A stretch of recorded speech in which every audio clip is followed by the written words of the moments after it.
Please stand by for air. The meeting is about to start.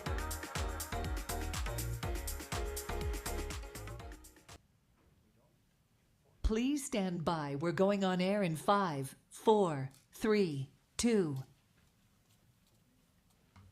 Good morning and Happy New Year. Welcome to the January 2nd meeting of the Design Review Board. I'm now going to turn it over to Debbie to help lead our meeting. Thank you. Good morning, everyone. Welcome to the meeting of the Design Review Board. Just a couple quick announcements before we get started. The Design Review Board will have 4 members present today. Unfortunately, we do have some absences. So any application that includes a variance from the land development regulations will not be able to be acted upon today. With that, I will turn it over to Ferocia from the City Attorney's Office, who will read the notice regarding lobbyist registration and swear in any members of the public wishing to testify today. Thank you. Hello, good morning, everyone, and Happy New Year. Today's meeting of the Design Review Board has been scheduled in a hybrid format. And applicants, staff, and members of the public appearing either in person or virtually via the Zoom platform webinar. In order to participate in today's meeting, those wishing to participate via the Zoom platform webinar may dial 888-475-4499 and enter the webinar ID, which is 822-7394-1924, or log into the Zoom app and enter the webinar ID, which again is 822-7394-1924.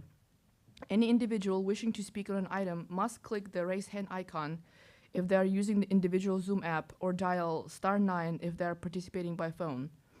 Now, before I swear in those that are testifying, I'm going to read into the record the city's notice regarding lobbyist registration. If you are appearing on behalf of a business, a corporation, or another person, you must register as a lobbyist with the city clerk's office.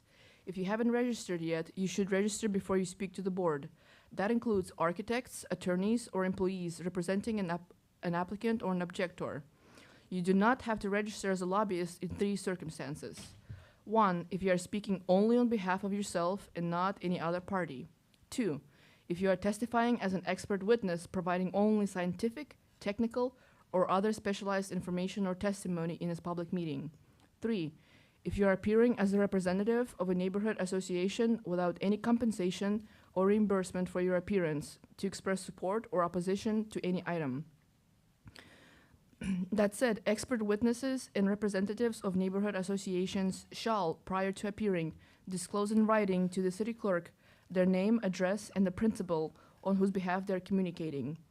Those rules apply whether you are appearing in favor of or against an item, or encouraging or arguing against its passage, defeat, modification, or continuance. Now, if you're physically present, please stand and raise your right hand. And virtual speakers will need to be sworn in one by one at the time of the presentation. But this is for those who are physically present. Do you swear or affirm that the testimony that you will be giving today in this proceeding is the truth, the whole truth, and nothing but the truth? All right, thank you. We may proceed. Okay, thank you, Ferocia. We do have several requests for continuances, I believe, this morning. The first... Oh, sorry. Thank you, Giselle. Before we get started on the continuances, we have the approval of the December 11th minutes. Does anyone have any corrections to make or a motion to approve the December 11th minutes? I move to approve the minutes. Second. Okay, all those in favor? Aye. Aye. Okay, thank you. Now moving on to the continuances. The first application is DRB 230968. This is the citywide digital information kiosks. An application has been filed requesting DRB approval for these kiosks in various locations. Staff has been working with the applicant as well as applicable city departments, and they do need a little more time to reach out to the community and refine the design of these kiosks. So staff has no objection to this request. I am available for any questions if you have any. If not, we can open it up to the public. Is there any? I don't see anybody members of the public wishing to On speak? Zoom, I think we have someone. Oh, great. And again, this is a comment on the request for continuance. I see Deborah Leibowitz. She just lowered her hand. So I see no one else. I'd like to close the public portion, and does anybody have a motion to continue? I'll make a motion. Second. And the motion is to continue to the March meeting. Giselle, what's the date of the March meeting? March 5th, 2024. March 5th, 2024 is the motion. Is that accurate? Okay, all those in favor? Aye. Okay, we've continued that application. So I was made aware that DRB 230934 may be requesting a continuance. Is anyone here or on Zoom to speak to that application? Monica Enton. Good morning, Monica. Staff has no objection to your request for continuance. I'm assuming you would like to go to the February meeting? Good morning, Monica. Good morning, Debbie. Happy New Year, everyone. Yes. Okay, so. Can you hear me? Yes, we can. Yes, the February hearing would be great. Thank you, Debbie. Okay, staff has no objection to this request. I believe they did review staff's recommendation and want a little bit more time to hopefully address some of our concerns. I make a motion to continue Second. to the February meeting. Okay, all those in favor? Aye. Aye. Okay, that application has been continued. Are there any additional requests for continuances by anyone in the audience? Okay, seeing none, we can move on to the first application, which is DRB 230397. This is 10 Venetian Way. An application has been filed requesting a design review approval for modifications to the landscape plans and fencing for the property.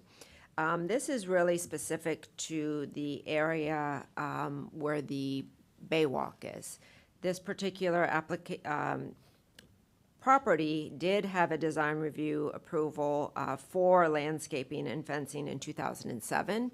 They are now back requesting some modifications to that plan. This is somewhat of a unique condition, although not completely unique to Venetian Way, where the Baywalk, which is open to the public between 6 a.m. and 9 p.m., is actually on private property. There are several other properties near this project that are also on private property. So part of the request is for modifications to the fencing, as well as some landscape modifications.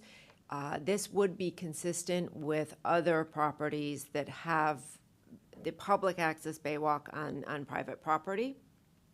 So staff is generally supportive of the application. We are requesting that the applicant introduce signage that is consistent with the other properties, making it very clear that this is for public access. We do not have an objection to the security gate, as when the Baywalk is closed to the public, their property can be secured and they can address their on-site security issues. So our recommended conditions are outlined in the draft order. And I am here to answer any questions. I believe the applicant, Graham, I don't know if you emailed the board members. The applicant did email staff over the weekend with 2 recommended modifications. Staff has reviewed those recommended modifications to the conditions, and we remain supportive of the staff drafted conditions, and are not recommending that the board adopt the modifications to the conditions that the applicant has proposed, but I'm also available to answer any questions about that if you have. I think this question may be more for the city attorney's office. If this is private property, why is it the city that is requesting this private property owners to provide public access, and why do they have to provide public access? I'm all for the public access. I would like to walk the Baywalk, but this is private property, so why does public access have to be granted? Should we talk about this during the discussion? I don't know, Is whenever. there a certain?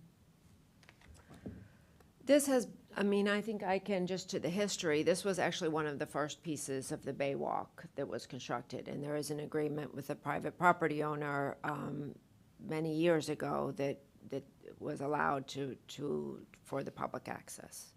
It's similar to what we've done with other private property owners. Slowly, we've negotiated and have obtained public access agreements.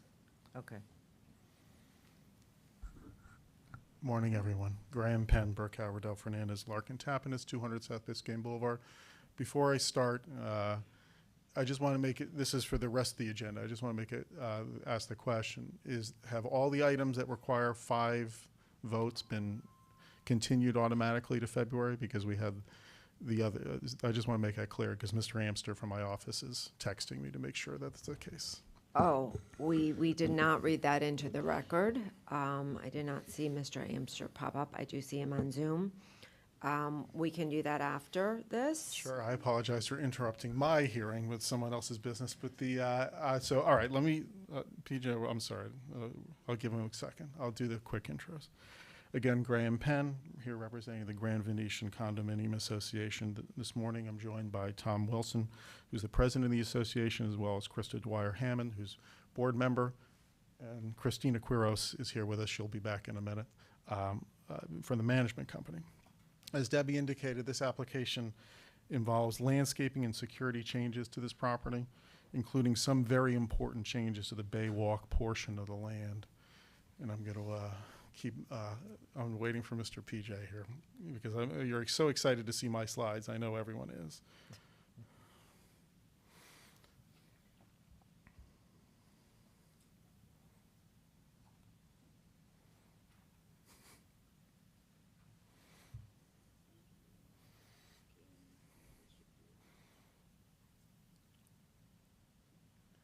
Come on, come on.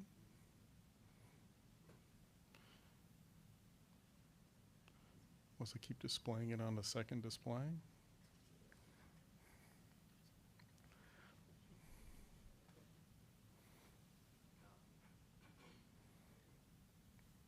Oh, there we are. We're up there.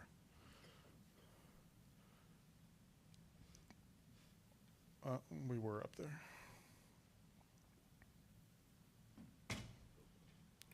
All right, perfect. We moving? My Mackin is not working. You have to full screen it? Or is that all the way at the end already?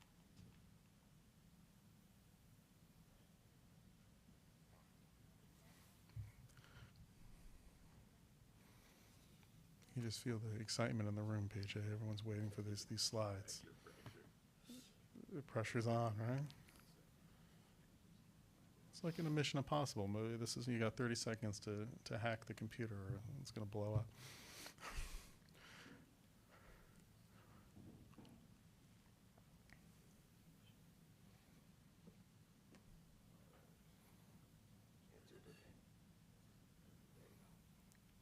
Oh, there we are.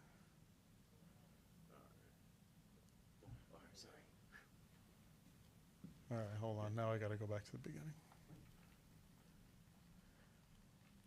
Okay, beautiful. We're in business. Just to orient everyone, this is Belle Isle, and you can see our property is on the south side of the causeway on the far eastern side. And Belle Isle is, of course, mostly developed with condominiums and, of course, the Standard Hotel as well. To our north, across the causeway, is the new Bella Isla development. Speaking of Bella Isla, they are the only other property on Belle Isle, along with us, that has a bay walk. Their bay walk, of course, is brand new. Ours has been there since the building was built. You can see from that photograph, you can see the image of our bay walk, which terminates at the southern end of our property. So it really is a dead-end condition, and that has caused some of the issues that have brought about this application. Just so you can see, this is the entrance to Bella Isla with their sign and their fence. This is our bay walk current status. It's, again, built at the time the building was built, and the path goes along the water and dead ends at the southern end of our property. It also runs along mostly on the southern end of our land, our parking structure, which again is part of the security concerns that we've run into. Here's another view looking south. That building in front of us, the structure there that's when the garage starts. And this is a view north looking at Bella Isla from our Baywalk. That podocarpus there on the right is part of what will be removed in this application to open up the views. So as Debbie indicated, we were last before this board back in 2007. That application also involved landscaping. At that point, the building had installed hedges close to the road. So there was a new landscape plan that was approved to remove a lot of that hedging. At the same time, the board approved the use of fencing and hedges as a combination to address existing security concerns at that point. And this application is bringing forth additional security changes. There are three main elements to this, actually two. We're removing a lot of the taller landscaping, and we're providing for securing the Baywalk area with a fence and a gate. And we don't take this lightly. It has been an issue, especially since the pandemic, of maintaining security in that area of the property. It has become, because it's open, has become basically a magnet for vagrancy. And we have engaged in discussions with the police to ensure that we can secure it properly. And part of those discussions have been, obviously, get a gate installed and get your signage in place so they can enforce that signage. And the numbers up there are that's Belle Island criminal or activity that we've seen in the last 2 years. You can see again, it's not crime-free. So this is that problem area, which as I noted to before, which is against the garage. Because it's hidden there, it encourages folks that are up to nefarious things to come back there and just hang out. So we're trying to install the gate for security purposes, and the police recommendation, as you'll see reflected in our landscape plan, are make SEPTED-related changes, which include reducing high hedges that could be used to hide in, et cetera. This is the overall landscape plan in the front. I'm going to not spend a lot of time on this because it's kind of hard to see, but we're focusing, as Debbie indicated, on the front of the property, especially adjacent to the Baywalk. So I'm going to take you through the changes, which are mostly removal and replacement with more appropriate species. First, this podocarpus hedge, which is on the west side of our main entryway, which is like an inverted L, we're removing that completely as part of this application, which will open up the view there and avoid hiding spaces. Around the fire equipment is currently a occlusion hedge. We're replacing that with Green Island ficus, which again can be kept at a lower height. And there are limits in our order that will ensure that gets limited in height, so it can't become a giant hedge. Behind the fire equipment, you can see my two arrows there. We've got a occlusion hedge again and more podocarpus back there, and they will be replaced in that area with a combination of Green Island ficus and cocoa plum, again, stuff that can be managed at a lower height. And of course, that is exactly the area that we're proposing to put our gate and our fence. The podocarpus here, which is adjacent to the bay, we're proposing to remove as well. That ligustrum tree you see there we're proposing to retain, and that is one of the points of conflict we have with the administration, and we'll go through that in a second. This is a view of the podocarpus behind that tree that will be removed as part of this application. And as I noted before, we're proposing staff is recommending removal of this tree. We think this tree has value in more than one way. It's a great buffer, especially for noise. So we want to limit up to open it up, but retain it in its current location. So as Ms. Tackett indicated, we have two conditions that are at issue. I'll go through them briefly. First is the signage.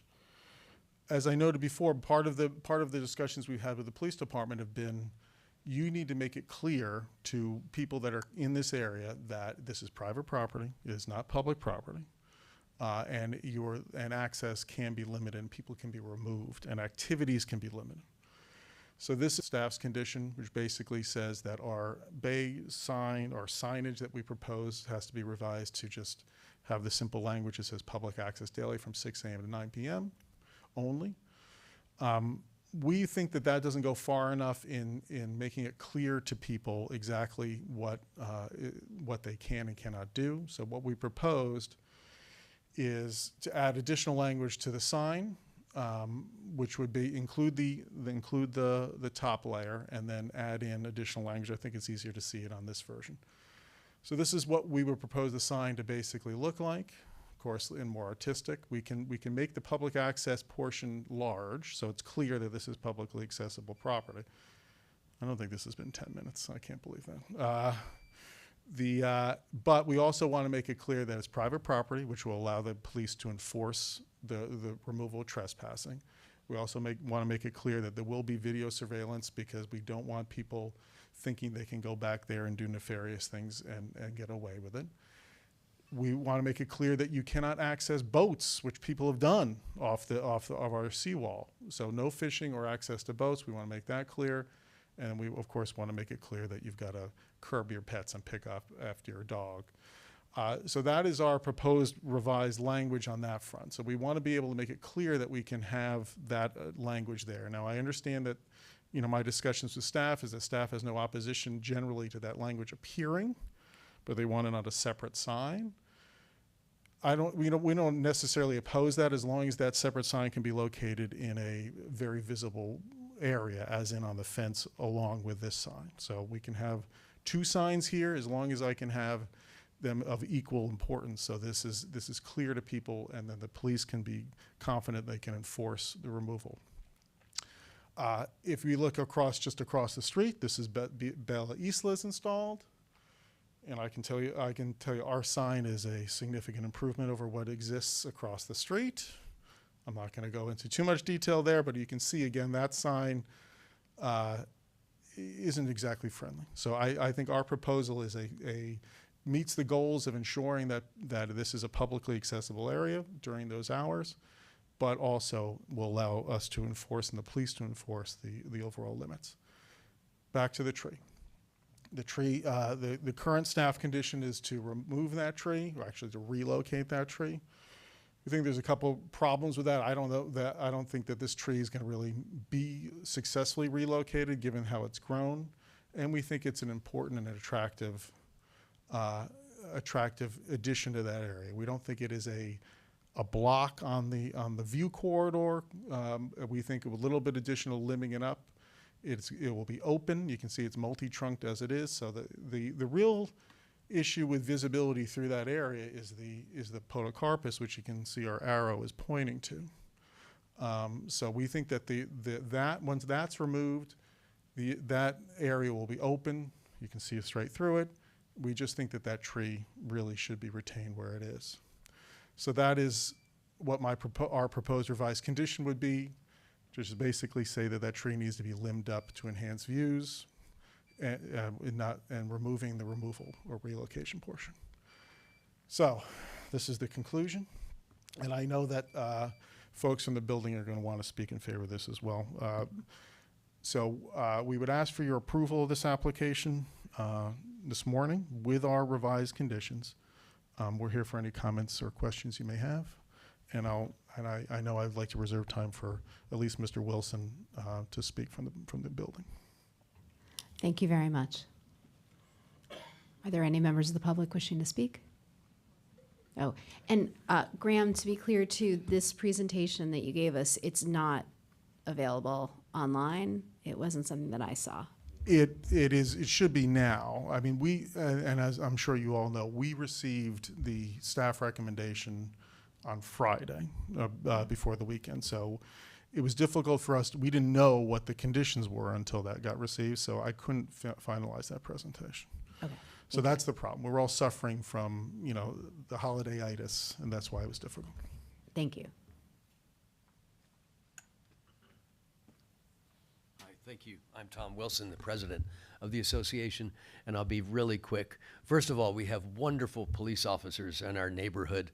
And they have done an amazing job of helping secure the building. But I'll never forget one time, a couple of, maybe 18 months ago or so, we had some vagrants or whatever camping out, possibly with drugs and not, blocking the exit door to the, literally blocking the exit door so we couldn't get in.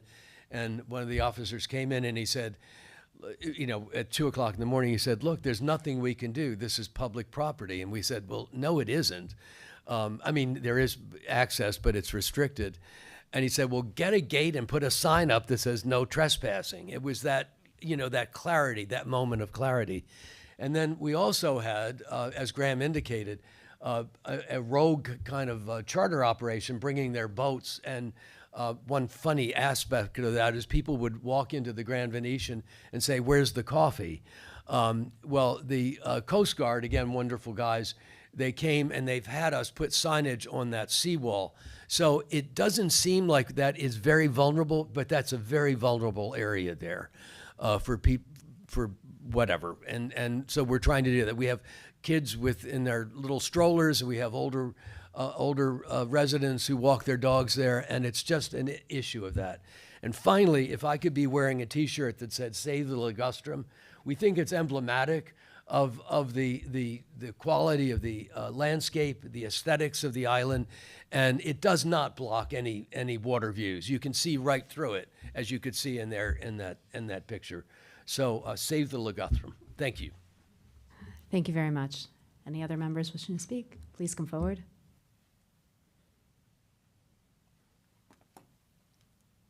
Good morning. Thank you for having me. My name is Krista Dwyer-Hammond. I am a resident of Grand Venetian. I've been a resident of Miami Beach for 30 years. I'm also a board member. I'm the vice president. I wish the Ligustrum were still on the screen, but I'll explain. I live in an 04 line. I pay $25,000 a year in taxes and have been for a very long time.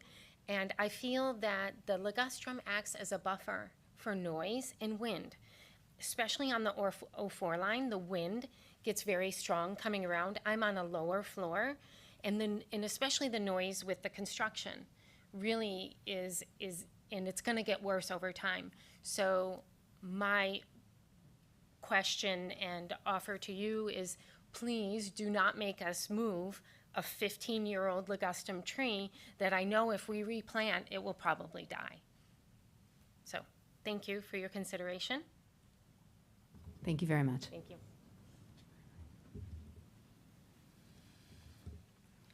Good morning, Christina Quiros, manager of the Grand Venetian. I'm here to speak on behalf of our residents who wanted to address you all and couldn't be present. This area has become of great concern ever since the pandemic.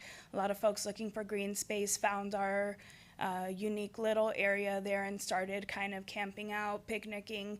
That was all innocuous enough, but then we started having a lot of drug users, homeless, taking over the area. As Tom mentioned, boats came in and started listing this as their public docking location, and we have no way to enforce with the police because this is not listed anywhere as a private property. So we ask that you all please consider approving our application. Thank you. Thank you very much. Anybody else? Is anybody online? On Zoom, we do have several members of the public. The first speaker is Deborah Leibowitz. Good morning, Deborah. Good morning. Thanks so much. Okay, Deborah, you're going to need to be sworn in. Sure. Hello, Deborah.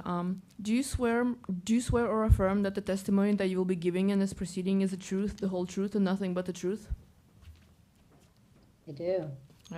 Thank you. Please proceed. I am a resident at Costa Brava, 11 Islands, and I'm the former president of the building, and I've lived on Venetian Causeway for 35 years. And I recall the initial discussions prior to this building being approved. And I hear what they're saying, but I find it really uncomfortable because no one's talking about the fact that this building would have never been built had they not provided the public access way. So it's interesting to me that all these years later, they're coming back and asking to change it. I personally walk there often, almost daily, and I've never seen a problem. I hear what they're saying, but the facts that were shown were not facts regarding just that condominium. They were facts about Belle Isle. There's plenty of other issues on Belle Isle with the park and other properties.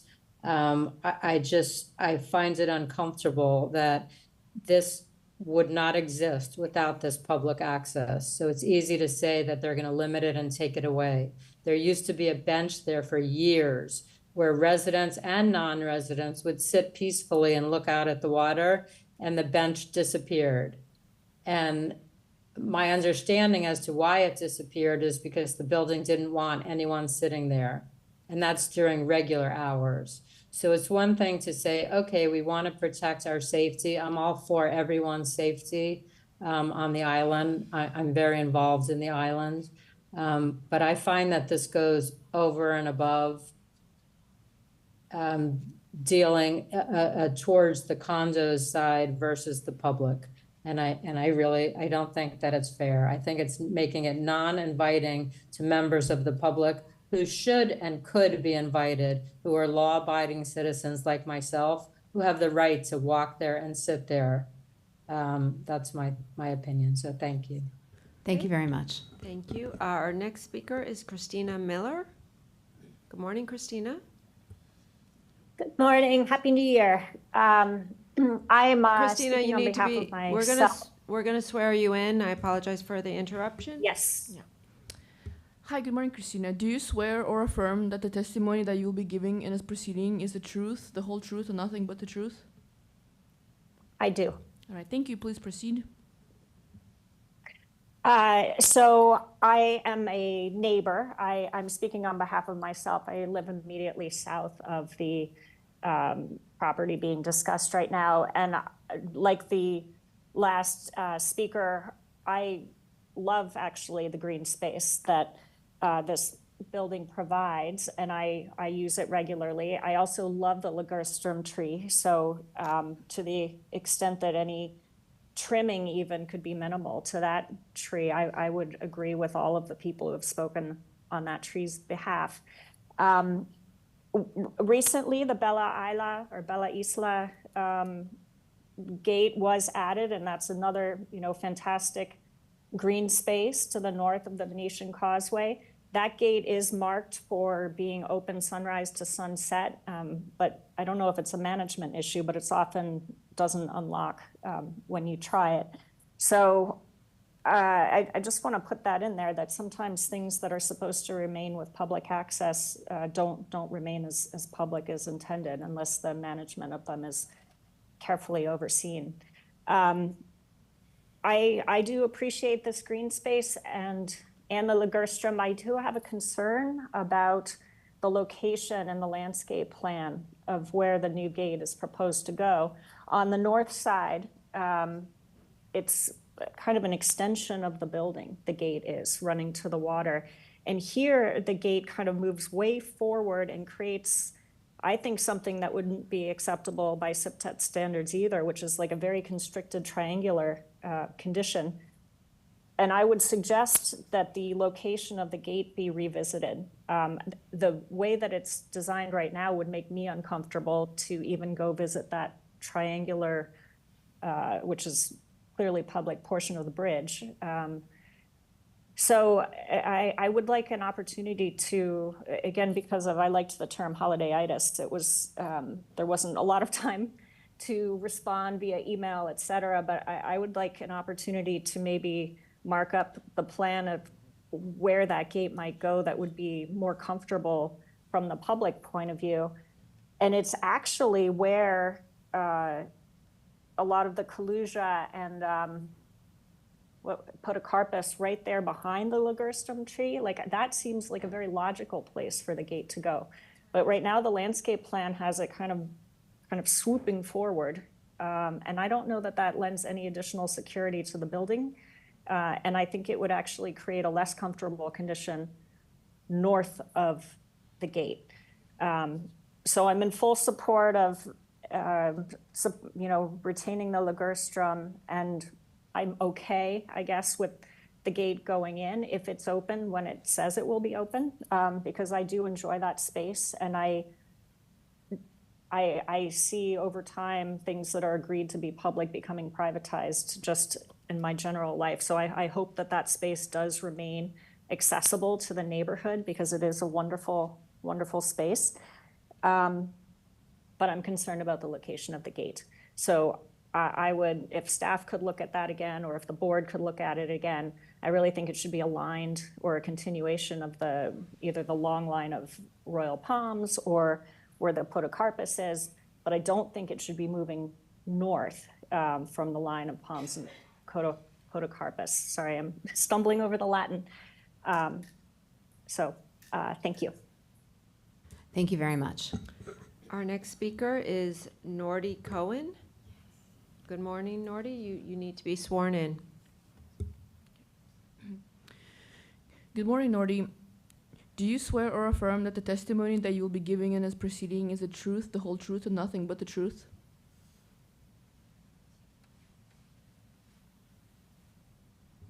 Nordy, you're on mute. If you could unmute yourself. Yes, I do. Thank All right, you. thank you. Please proceed. Yes, I do. Yes, my comment is I'm a 19-year owner of Grand Venetian, and we go out there at night sometimes to take our dogs out, but we don't get to bed till midnight, and we're able to go outside. But I would like to ask Deborah or any of these other people that are contesting to think about how they would like to go outside the door not knowing what is out there at midnight. That is really not good for my wife or my daughter-in-law. We would really like the board to consider that. Thank you. Thank you very much. Our next speaker is Michael Grouse.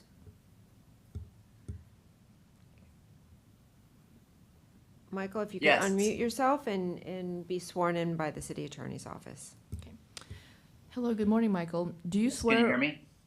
Yes. Do you swear or affirm that the testimony that you will be giving in this proceeding is the truth, the whole truth, and nothing but the truth? I do. All right, thank you. Please proceed.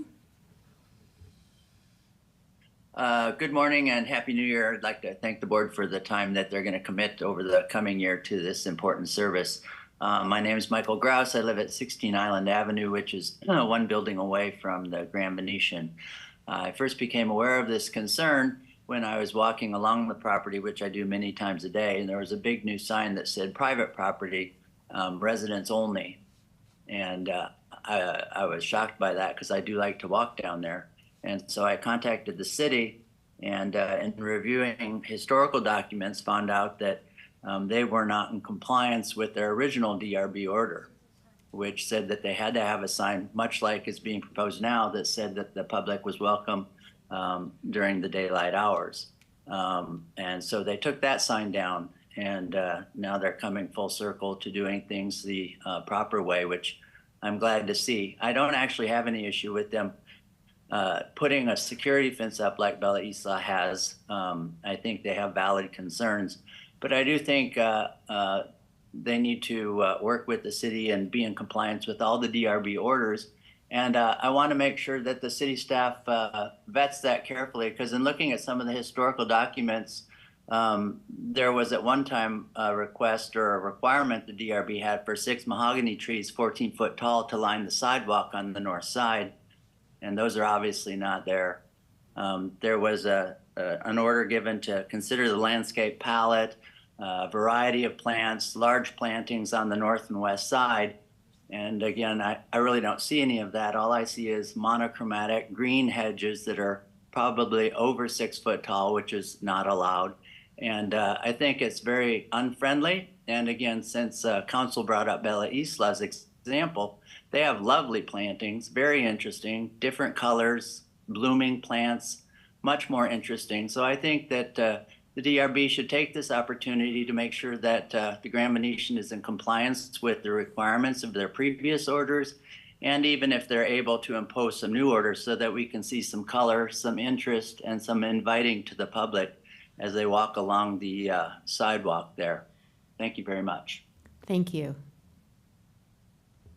Madam Chair, everyone from the public has spoken. However, I do see Deborah Leibowitz with her hand back up. It would be up to the board if they want to take additional comment from her. She has already spoken. I think that typically we don't do that. But please know that every member of the public that has appeared in the chambers, as well as via Zoom, your comments are taken very seriously by the members of the board and will be addressed. Thank you. And then, Graham, you had reserved. My rebuttal. Yeah, we do have a number of other items on this agenda, so I'm just going to request that you make it brief. Thank you. 10 to 15 minutes of rebuttal? I don't think that's going to be necessary. Sure. If we could bring up my slides again briefly. Yeah. So I just wanted to orient everyone to where the gate is proposed. It is along the existing line of those shrubs. So basically, it's where it's right. We think it's the most appropriate point to start the Baywalk connection, not further back. Can you point it out, Graham? Because it's hard for us to understand exactly where it is. It's where the podocarpus are. You see that? Yeah. That's the existing line of the podocarpus that we're dealing with. Okay. So, to respond to some of the comments, obviously we are committed to, and this order enforces significantly in more elaborate detail, the public access to this area. There are multiple new conditions that are imposed upon us through this order that make it clearer than the previous orders as to the hours of access. It's a very elaborate set of conditions that are now being added to the property. So we're committed to retaining public access. As to Ms. Leibowitz's question about the bench, yeah, we were finding vagrants sleeping on the bench. That's why it was removed. There is no attempt in this application to remove public access from this area. We're just trying to regulate it in a way that will work best for us and the public. That's basically it. Oh, yeah, just to answer Mr. Grouse's comments. Staff has concluded that this landscape plan that's before you today is consistent with the orders applied to this property. And as I bored you with already, a significant amount of what we're doing is removing large hedges and replacing them with lower plantings, which will be now new species, varied species that aren't there now. Green Island ficus isn't on there now, cocoa plum isn't on there now, so we're adding variety through this change. So again, we would ask for your approval with our proposed revisions to the conditions. Thank you very much. I'm now going to close the public portion of the discussion and open it up to the board. Scott, would you like to start? Hi, thank you guys for your presentation. And we certainly, the whole board got a lot of emails from people in the building.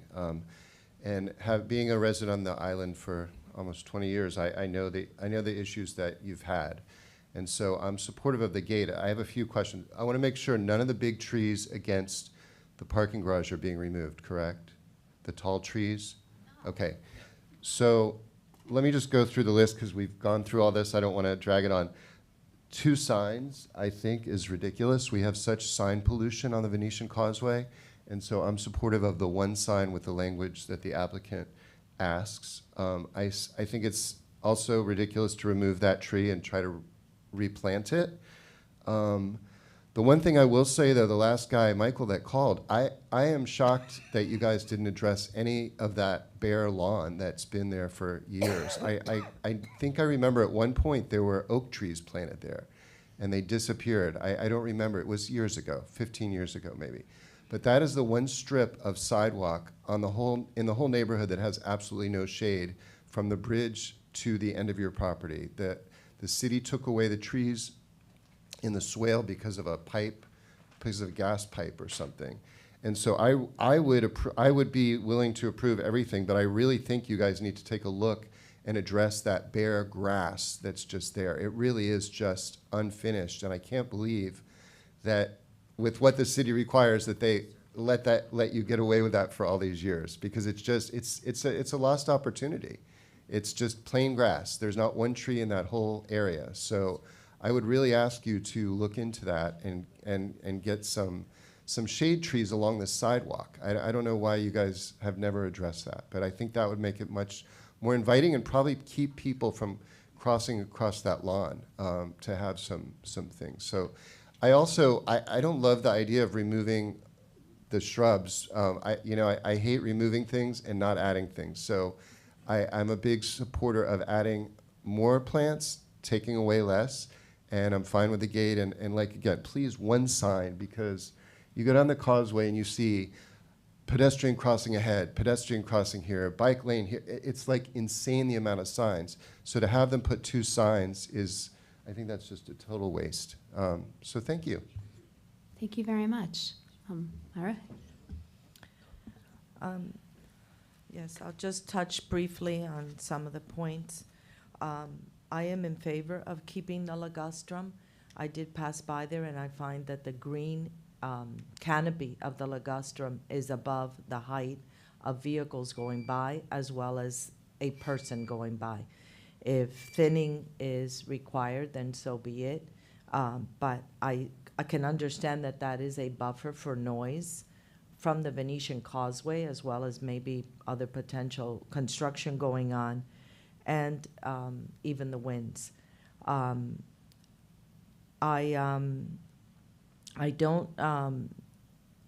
don't think 2 signs are necessary. There must have been a reason for the second sign that the planning department is requesting. Deborah, do you have any idea why?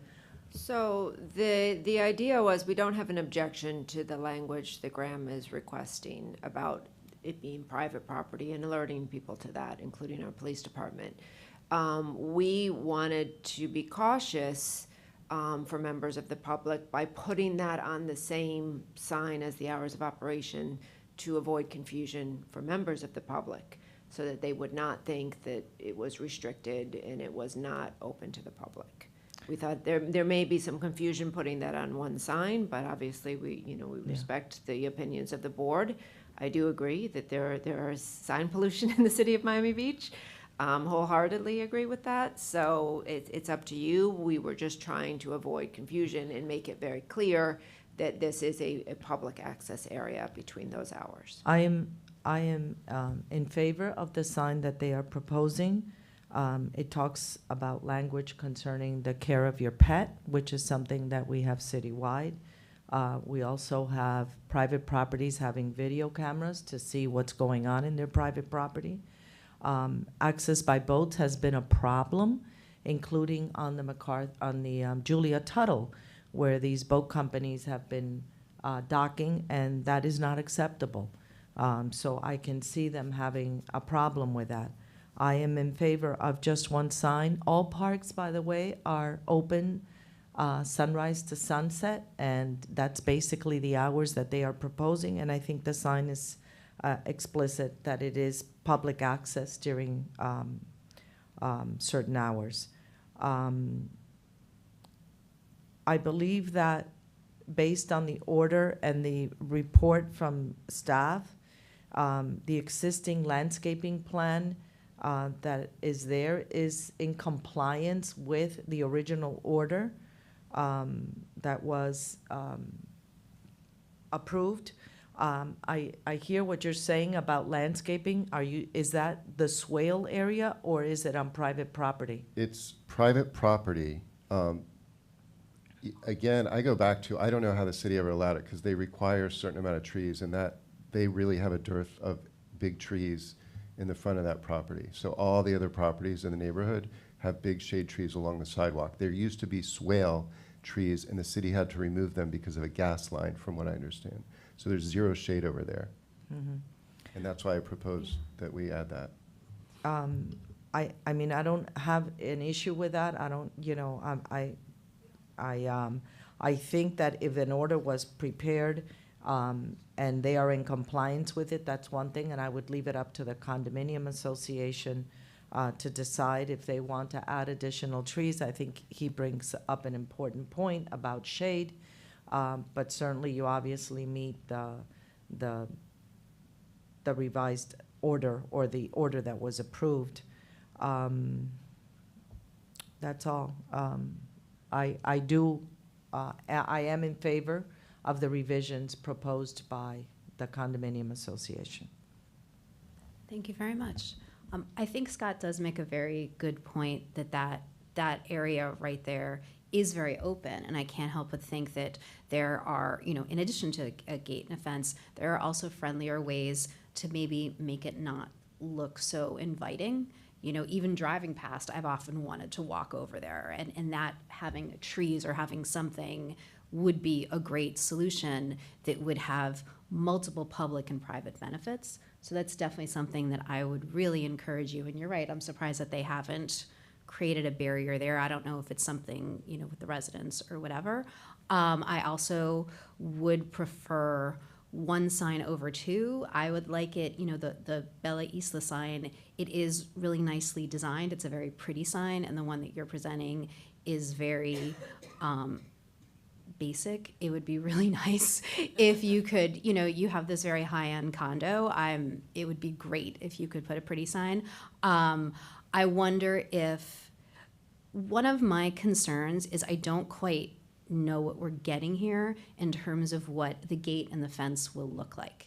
And was that something that you did include? Because usually we do need to see these things.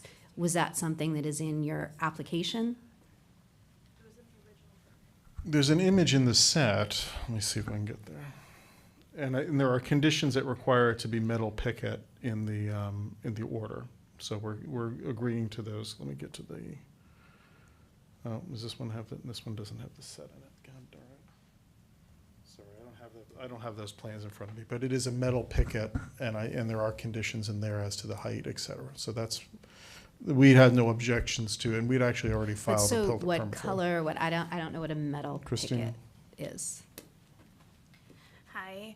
At the center of the property in 2007, there was a gray slated about this tall area with a gate in the middle. This is matching to that. We actually had a permit approved by 6 different departments in the city of Miami. And then it was rescinded once somebody discovered this DRB order that we were unaware of.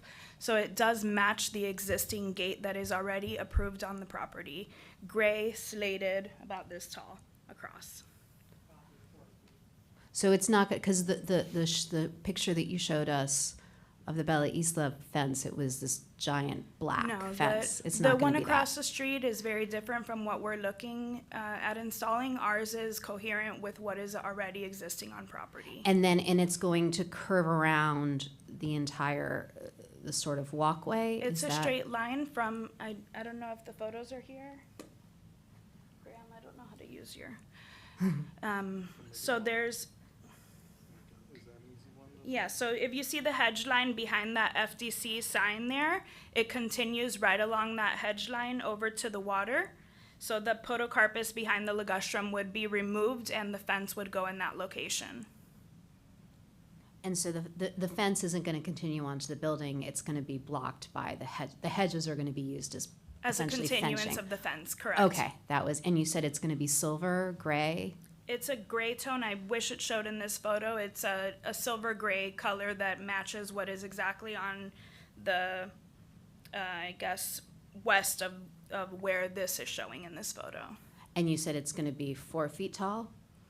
I wish I measured, but I mean, it's about here to me. So I guess about 4 feet tall.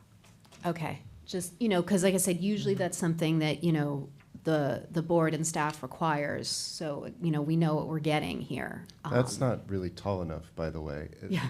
The gates are, I think, like 5 or 6 feet tall in other places. Yeah. Madam Chair, we have a condition to allow the fence up to 5 feet. Yeah, and Bella And to be Isla is approved. 6. I can tell you it's 6 feet. And I have one more thing that we didn't address, and I didn't want to leave Debbie Leibowitz out because her concerns are valid. And all through the city, I think everybody knows the drill of these bay walks that are accessible during daytime. But what does the city have in place as far as enforcing keeping the gates unlocked when they're supposed to be unlocked? And what is the mechanism that you guys plan to use to lock and unlock that gate? I had the same concerns, the operational. I live by a park that was formerly open, and they put a gate, and we were told, the neighbors were told, that the gate would be unlocked at certain times, and oftentimes it's not. Okay, understood. First drove up and down the entirety of the Miami Beach Venetian, and we are the singular property that has open access to this area. That aside, because we understand that this is an existing order, in order to leave the gate locked at the correct times, we're enabling a fob system, so an access control that is time controlled through a computer. It will have no involvement of, people error to it, and it should be available within the times listed. And to add to that, the condition 2F of the order permits such operable gate shall include an automatic timing device, as Christina said, in order to ensure that the public baywalk is open. So it will be required to be a computerized or automatic system. And to clarify, that will be the 6 a.m. to 9 p.m., not necessarily sunrise to sunset. That's what's in the order, Okay. yes. Yeah, I had those concerns too, so I'm glad that there is an operational plan to address them. Sam, do you have any other comments? Yeah, I feel like I also like the tree. I don't know if anybody is ready to make a motion. I'll make a motion.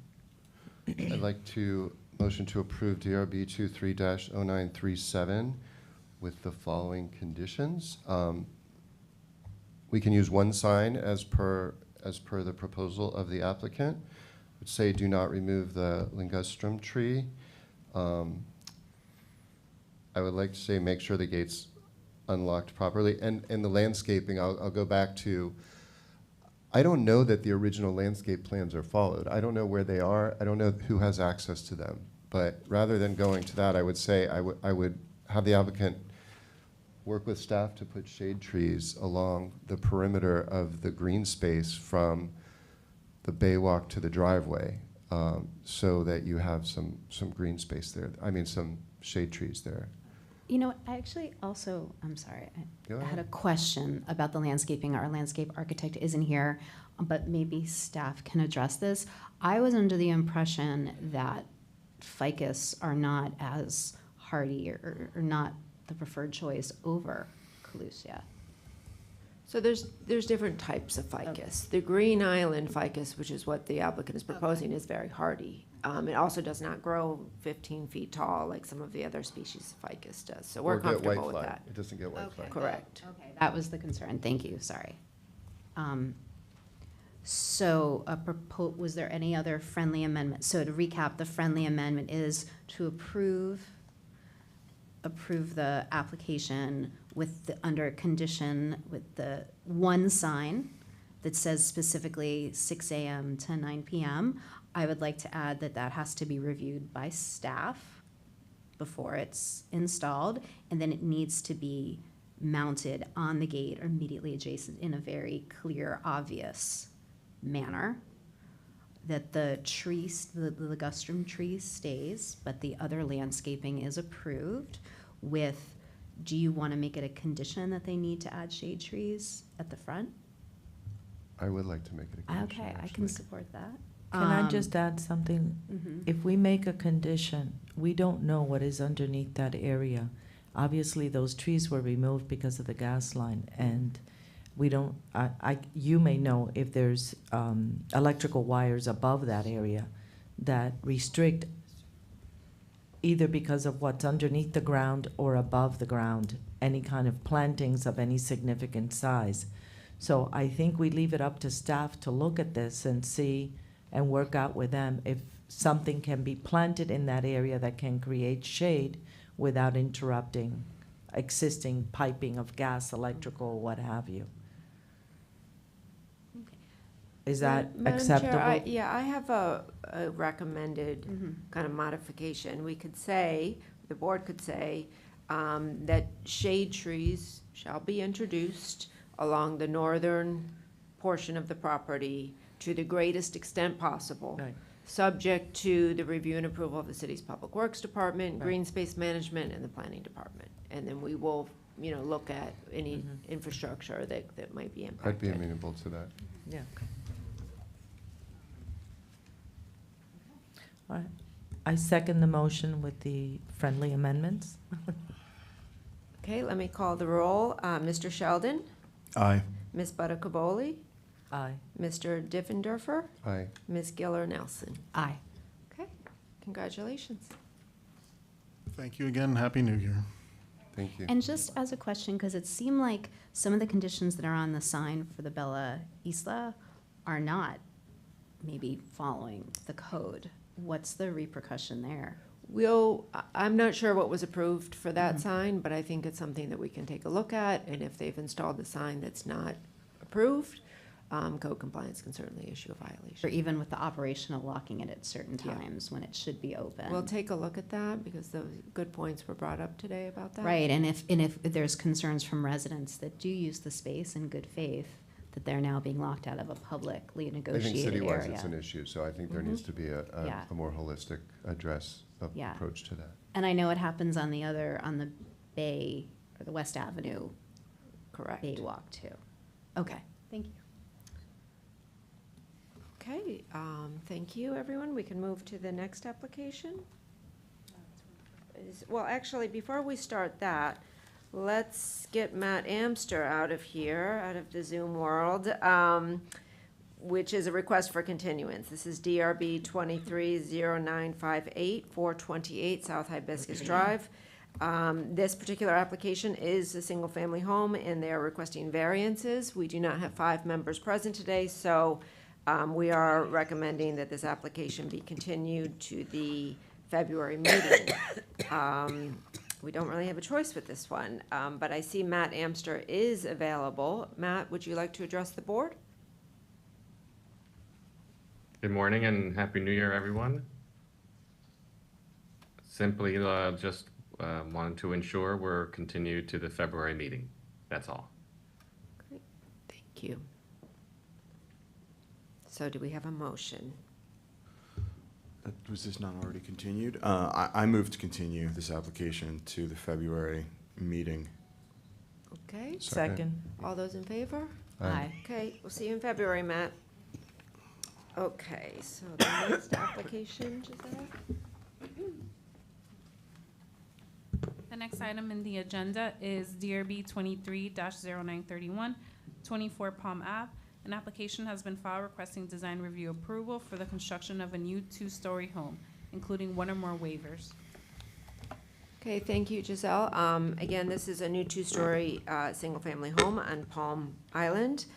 This particular home did follow the administrative review process. The home received a building permit.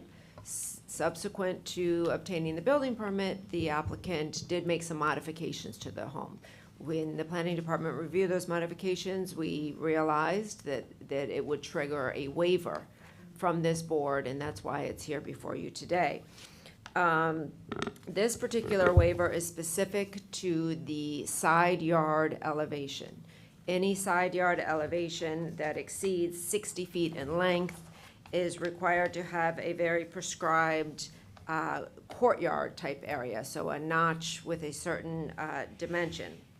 In this particular case, it's the west side facade.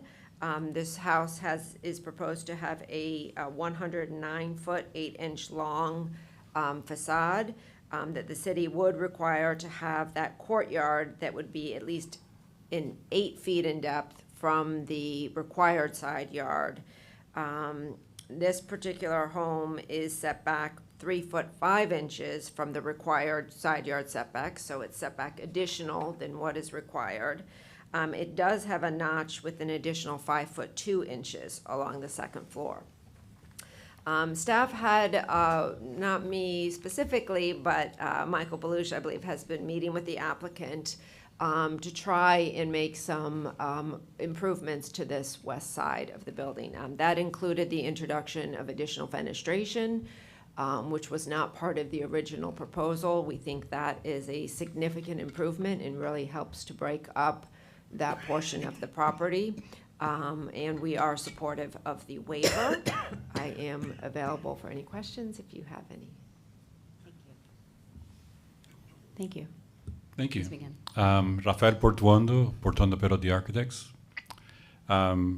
We are the architects for Joel Meyerson.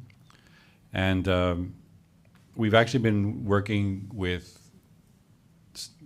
Tom Mooney and Michael Belush to make sure that we address all the issues that there are to address. One of the things that Tom has been actually very gracious in working with us in the sense of being able to pull the permit while we go to the DRB. So I'll just go through quickly. This is what was the existing house. And this is the proposed.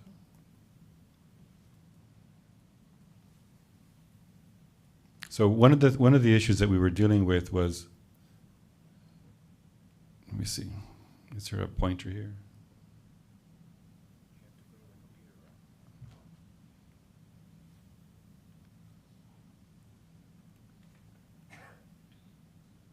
So we have a courtyard there on the second floor, and you'll see the aerial renderings of that. And that was the connector that would connect the master bedroom side of the house to the secondary bedroom side of the house, which was a sort of air-conditioned connector. One of the things that we looked at with staff was that at the time we felt that we were, it was working with the code. After meeting with Tom Mooney, the only comment left in the permitting process was that comment. And he felt that this was a comment that could be addressed at the DRB. That's why we're here today.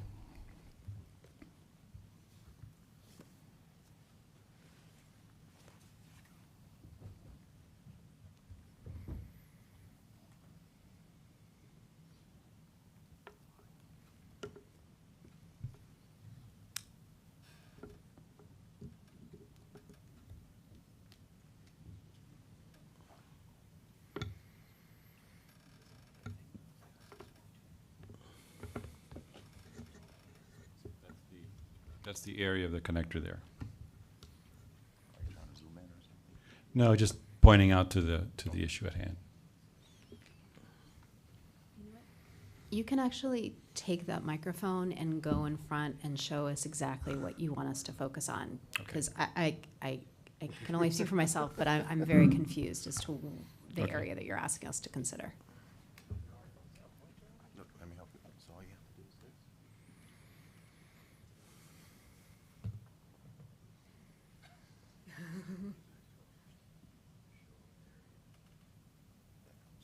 Sure.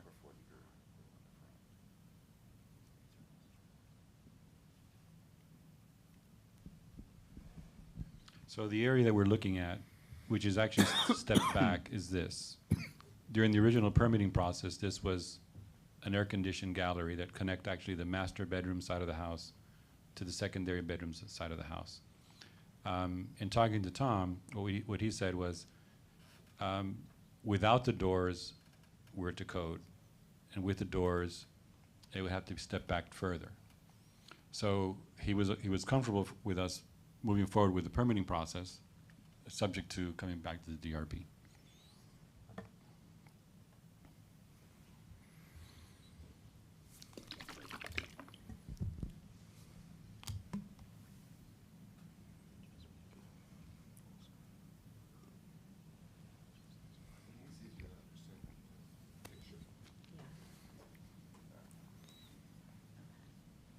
Could you point to where the doors were?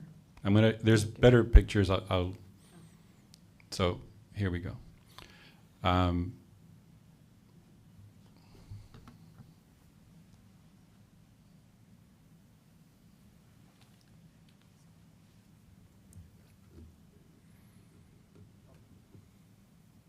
the easiest mouse to deal with. Okay, so these are the doors here. So if you look at the two elevations. Can you point that out again? Yeah. Okay. So the center section were the doors that we removed.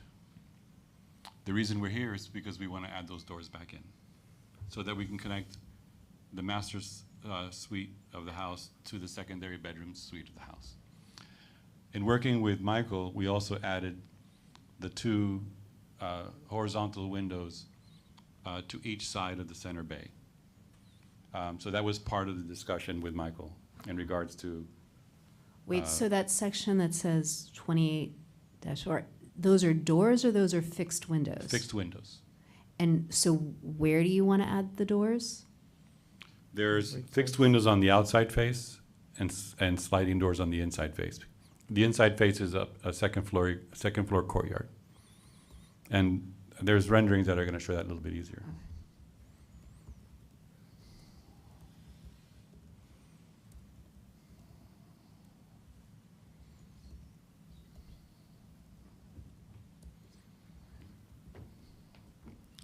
So if you look at the lower elevation, that's the elevation that we're dealing with. So in working with Michael Belush, we added the two horizontal windows to each side. Thank you. We have the fixed windows in the front. On the other side of the house, the other side yard, which is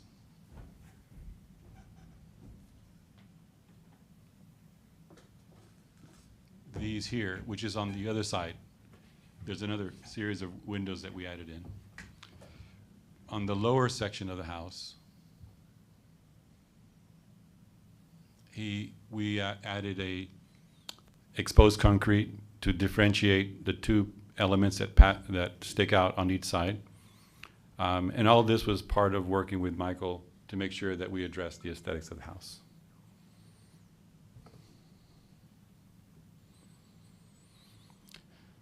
So the upper left is looking at the house as you're entering from the street. It's a more contemporary home. The element in the front is actually a guest room.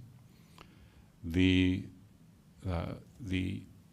upper right is actually the far set of doors on the upper right.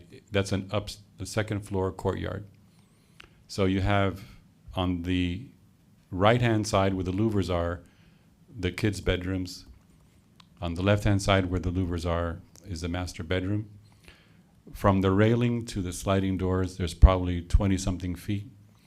The lower middle section is kitchen breakfast, and underneath the covered terrace is actually an outdoor barbecue open space that you can see on the lower right-hand side to the right of the house. You can see that.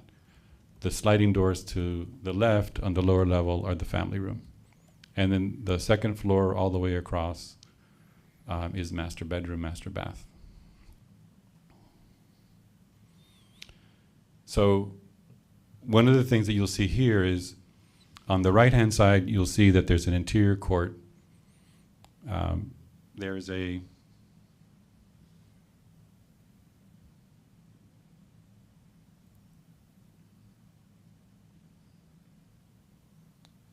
a connector right here that connects the left-hand side of the house to the right-hand side of the house. And over here, you'll see that it connects the right-hand side of the house to the left-hand side of the house. And this is the fixed window, the fixed doors that we're adding. It's a very thin connection. It isn't like a massive connection. At the end of the day, our goal obviously would be to be able to connect it, which is the process that we were told to go through in order to make the house work better for the client. So Can you go back to Yeah. that previous drawing, that one? I'm sorry, I think. I think we have the same question. That connector is what this whole request is for. Yes. It's been approved, but it's been approved originally with doors, then you changed it to fixed windows or fixed glass. let And me now you clarify- wanted to go back to doors? Let me clarify that. And let me just add one more question. And are those doors that you want to change it to, are they facing the side of the house or are they facing the courtyard? They're facing this side of the house and the courtyard. So what happens is when we were in the permitting process, we had the doors put in. one of the issues with the doors, without the doors, the additional space, including the courtyard, became 1, which was that additional feet. We're at 5 feet, and it should have been maybe 8 feet. When you add the doors in, it goes back to the 5 feet. Working with Tom said, look, let's pull the permit, let's go to the DRB. The original, just to be clear, the original permit had the doors, the fixed windows on the side yard and the operable sliding doors in the courtyard. So we, under construction, we're topped out, the whole thing. In working with Michael Belush, we've gone through an extensive sort of design review, design intent, in order to make the house better, which we were willing to work with. So the reason we're here is because we're adding the doors. We're adding the fixed panels on the side yard, so no one opens the doors and falls out. And we're adding the operable doors on the inside, so there's access to the second floor courtyard. Let me, to sort of follow up, and also for Debbie, because it seems like the condition that you're trying to read is this continuous line that if I'm not correct, there has to be a notch every 60 feet. So it's really not the second floor that's the issue, it's the first floor. Because it seems like the second floor is recessed, but the section under it, at least looking at this, the aerial perspective west facade, it seems like that's the issue. Or am I not understanding what's going on correctly? If it's a 1-story with an open space above, it's not, the issue is not so, you're okay with that.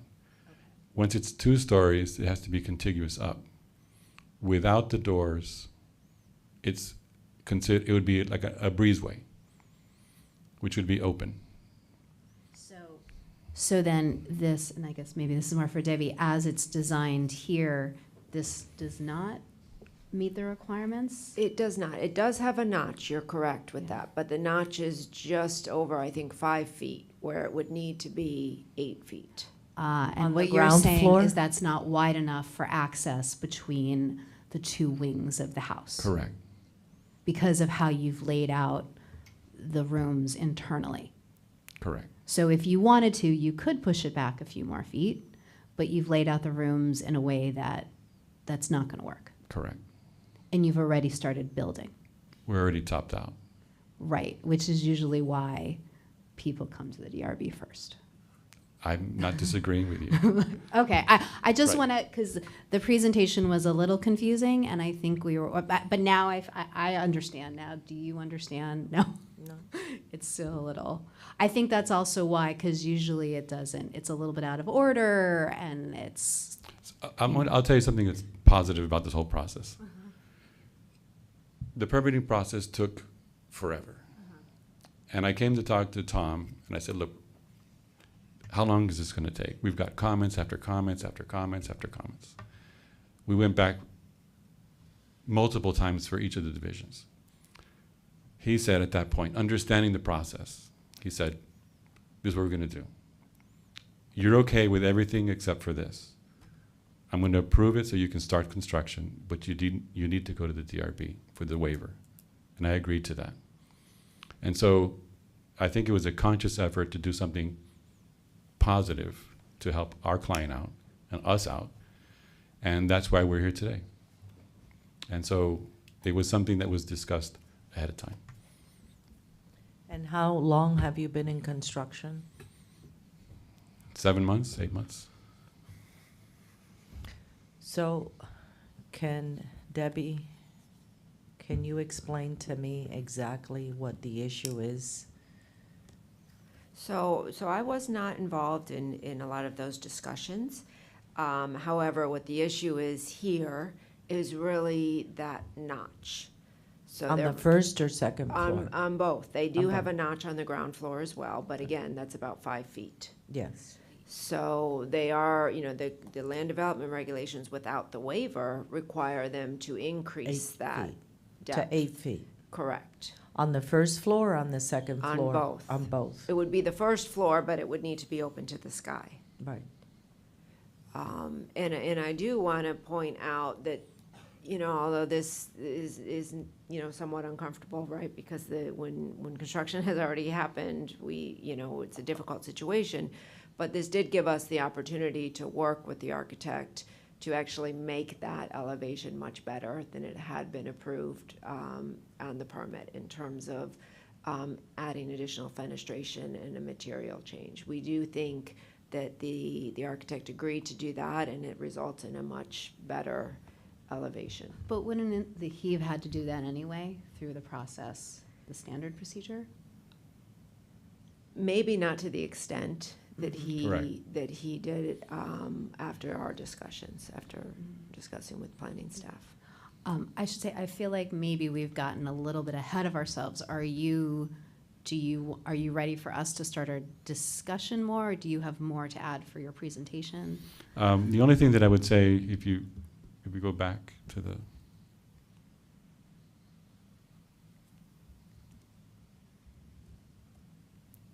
one of the things that Michael told me to bring up is, let me see if I have a picture of it.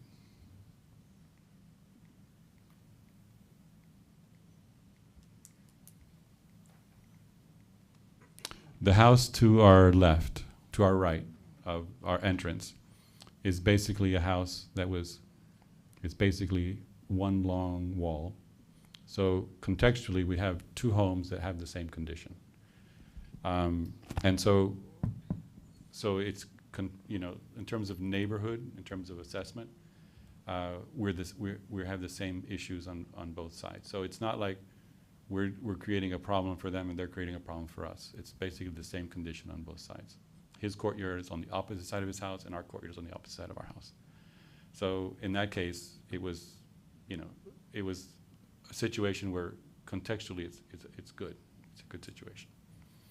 One of the reasons why we're also here is that sometimes before we start any project, we meet with staff.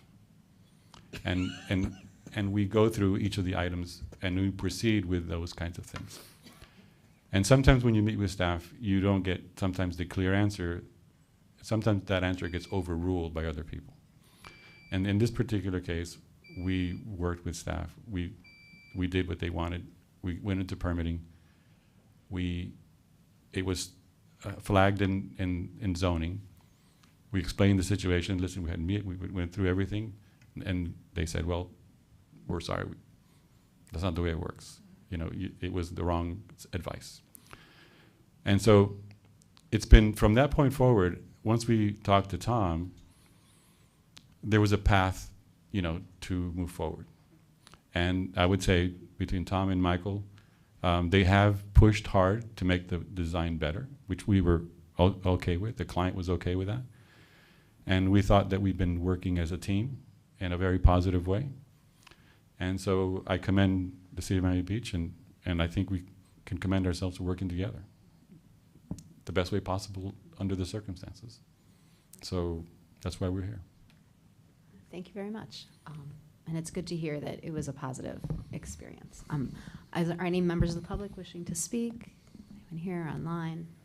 I don't see any, Madam Chair. Okay. I'm now closing the public portion and opening up to the board for comment or further questions. Did you have additional? I don't want to speak because I think I'm going to confuse the issue further, but what we're here for today is the connector between the master bedroom and the other bedrooms across. And that has to have both the first floor of that connector and the second floor an 8-foot setback from the side. And the first floor, and that's where I stop. It currently only has a 5-foot setback on the first floor and on the second floor. And they also want to change, instead of having fixed glass facing the side, they want to have doors as well as on the side of the courtyard? No, it's fixed on the side yard, but operable on the courtyard.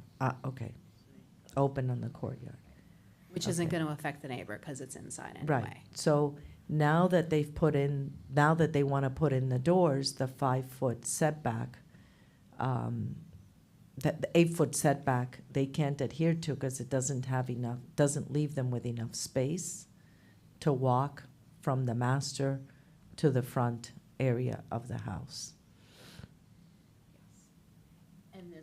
And this didn't come up during an earlier stage of the design process. Correct. So what does it leave that corridor with at once you put in the doors facing the courtyard? It's 5 feet. 5 feet, and they want it to be 8 feet, or the code requires it to be 8 feet. Let me clarify a little bit more. Without the doors, it's contiguous space. In other words, without the doors, it would be 35 feet because it's open, right? So in other words, there is no minimum dimension.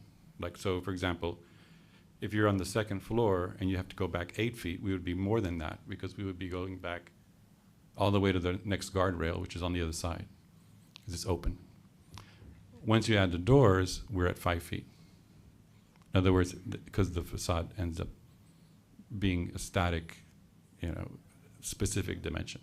And will there be access from those doors on the second floor corridor to the courtyard?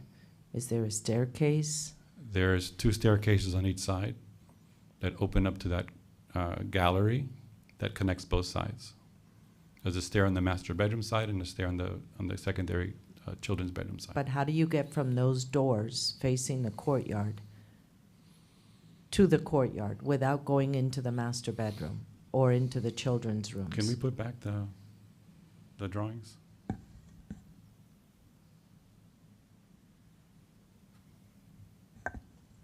Or maybe asking this way, if you don't have doors and you just have fixed glass there or windows, can you still access the courtyard from the master and from the other bedrooms on the opposite end? I think the problem, and correct me if I'm wrong, that they're having is that everything is already built. So, because we could just ask them to move it, but you can't move it Correct. because it's already built. That's So correct. our hands are sort of tied. It's a very awkward situation because And the it's a doors are brand in, new is home. what you're saying? Well, it's a brand new home, so they could have done anything. They could have adhered to the code. And then from what I'm saying from Raphael is he didn't realize that the code was what it was and went ahead and designed it and built it. And after the fact, I guess when it was being reviewed by Michael, that discovered, this was supposed to be set back 3 more feet than it is, but you'd already started construction and all of that. So the opportunity to really make changes was in the past. Correct. And here we are. And this is the assessment of the situation. So really, this is just, But if the doors facing the courtyard were not in, if you would just have fixed glass or windows, would you still be here today asking So, for let approval? let me just go through it this way. You see, there's a series of fixed glass here. And then there's a set of sliding doors on the inside. This is the master bedroom gallery. This is the children's bedroom gallery. Both galleries open up to this second floor courtyard, right? Without the doors, the reason we were able to get a permit is because without the doors, we're good to go. We're to code. In other words, we were Right, okay. that's what I understand. But how do you get from those doors down to the courtyard? You can walk out, if these doors are open, you can walk out to the courtyard. From the second floor? From the there's a little second- balcony. It's a second floor courtyard. It's a second floor courtyard. It's almost like a Oh. balcony. If you go to page 30, those axionomic, I think those show the area on the other side of those doors, the top left one. I think he a little answered, bit. it's a second floor courtyard. It's not a courtyard on the ground floor. Yeah, it's sort of a balcony. And you can see it. Oh, wait, page 30?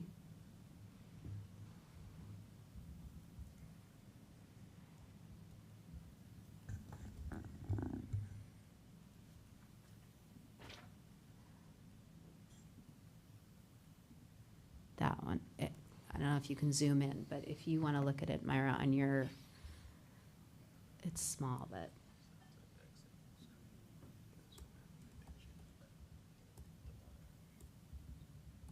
Yeah, right over there. Can you see that little, am I incorrect in saying that gray area right there, that's, and so the doors are not on the wall with the spiral staircase, they're on the adjacent wall? Correct. Right. So these are the doors here that we're looking at, and these are the existing doors on each side. And so you could have moved that corridor, you know, there's space. It could have been in further away from, but it's just not. Correct. Yeah. Okay. And look, one of the things that we all went through is, let's say, without the sliding doors, it would have met code. So can you explain that? Why is that? I can explain Okay. that, I think, maybe. 'Cause I think that's also So part of it. without, basically the enclosure of it, it wouldn't have been a two-story continuous elevation, right? It would have been 2 stories, 1 story with an open Breezeway. breezeway, and then another 2 stories. So we wouldn't have had that 60-foot. Even with a roof, though? Even with a cover? Correct, because it would have been a breezeway. It would have been an open corridor. By enclosing it, all of a sudden, that 2, 1, 2 becomes continuous 2, which then requires the notch.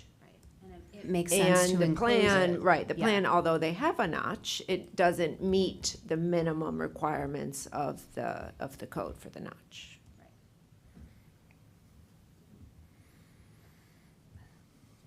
Yeah. Actually, you said it really well. I think, listen, I think this is frustrating to be in a situation like this. And I said, for me, I think you guys are super lucky that you didn't max out the unit size, because I would have been like, that would have been sneaking by. You seem to be much under, and even with this enclosure, they'll still be under the unit size. I think we've been in the situation before. I think this code, this 8 feet is a relative arbitrary number that they just made up. No, seriously. And the intent of it is to break up a long facade, which we've given variances many times for other solutions to that strict code. So in this case, like I said, I'm inclined to go with this. I hate the process. I think it's a terrible precedent. But because they're not maxed out and it still leaves a lot of space, I would give them the benefit of the doubt on this one, because it's not like somebody screwed up, but I don't think it was intentional. And I think a breezeway is stupid, so yeah, you have to enclose it. So that's my comments. And you said construction began 7 months ago and you're topped out at this point? Right. Okay. Do you want to make the motion? I have, not to get too okay. far away, I do have just one comment / question, and I don't know if it's come up before, but it's just more of a minor but significant livability concern. One of the things that stood out to me in the design was this guest room at the front of the house, which seems like it's fairly close to the street, and it seems very, very open. Is that, I was just curious as to why it's so open and exposed to the street for anybody walking by to just sort of look in. One of the things that the owner was requesting was to have something more glass and more open. There are louvers in front, so it's gonna block a lot of the stuff on the inside.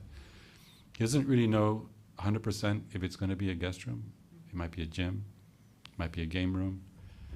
So the gardens are also have a tall hedge around that to make it more private. Yeah, I'm with Scott. I really am uncomfortable with the precedent that this sets. You know, I mean, I'm sympathetic, but I don't know. I just like to say I'm very uncomfortable with the precedent that this sets. But if anybody wants to make a motion, now would be the time. I make a motion that we approve the, I don't even know what to call this. It's a This waiver. application waiver with the conditions set forth in the order. Second. Okay, let me call the roll. Mr. Diffenderfer, Aye.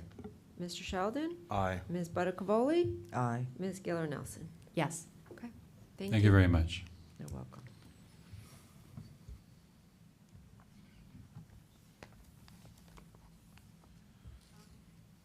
Would anybody like to take a few-minute recess? Yes. Okay. please. Well, I'm going to call a 10-minute recess. Thank you.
Please stand by. We're going on air in 5, 4, 3, 2. Hi. Welcome back to the January 2nd meeting of the Design Review Board. We are now going to continue with DRB number 23-0913. The next item on the agenda is DRB 23-0913, 415 West 41st Street. An application has been filed requesting design review approval for the construction of a new two-story building to replace an existing two-story building. Thank you, Giselle. Yes, this is a new two-story commercial building on 41st Street. It's on a small interior lot located on the north side of the street. Due to the narrowness and the commercial nature of this, only the front and rear facades are visible, right? The properties are immediately abutting each other. So the plan is a long and narrow building that does incorporate light wells to add light to the space, which is always a challenge with these long, narrow lots for commercial use. So we are supportive of the general design of it. It incorporates an internal garden on the ground floor that is open to the sky. We think that is a very welcome addition. While we're supportive of it, we do have a couple conditions that we are recommending. One would be that an enclosed trash room be introduced into the rear of the building so that you don't have an open dumpster situation, which can cause neighborhood nuisances. And then we are also recommending that some form of security system in the front porch that is not obtrusive in terms of its design be introduced, such as like a folding glass panel or something for security. We do believe that these two minor recommendations can be addressed administratively, and we are recommending approval. I am available for any questions if you should have them. Thank you. Good morning. Norman Blandon, N25 Architecture. What a great way to start the year, huh? Right here. Okay, we started this project as an interior renovation of this building on 415 Arthur Godfrey. As we got permitted and we started demolition and the process started, and we started deconstruction, we started to find that the building was in disrepair, and repairing it would be out of the realm of reality. And this started in 2022, and during this process, there was a big rainstorm and part of the roof collapsed. So that set us back a few months in the whole process. So that's when we decided with the clients to this is unsalvageable. Let's start a new building, a new design for this building.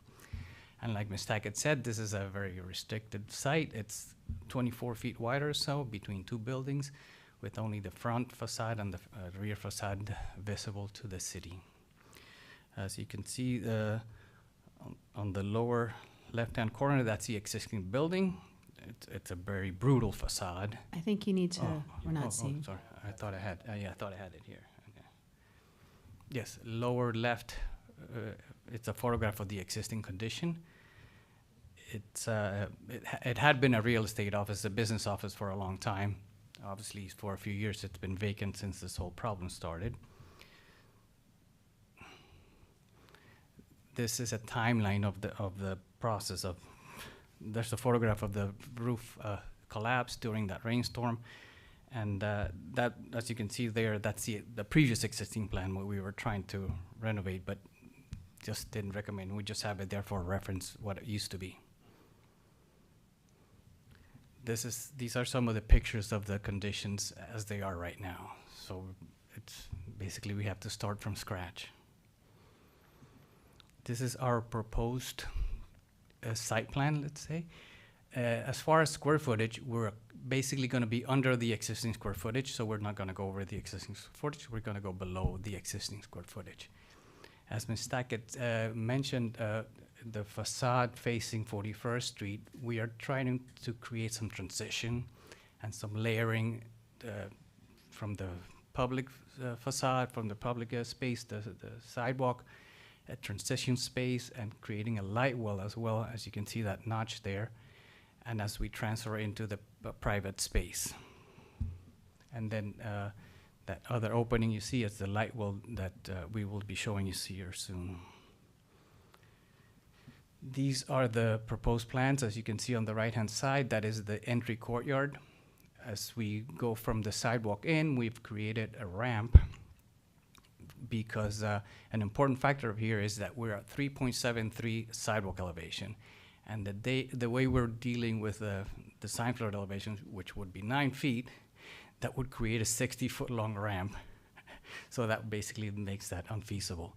So we discussed the project with flood department, and we were recommended that we can go, I think, 12 inches above the sidewalk, and we are well above that. We're at 3.73. Yeah, 3.73 the existing sidewalk, and we're going up to 539. So that's what that's what we're doing, that ramp in the front. This is a ramp.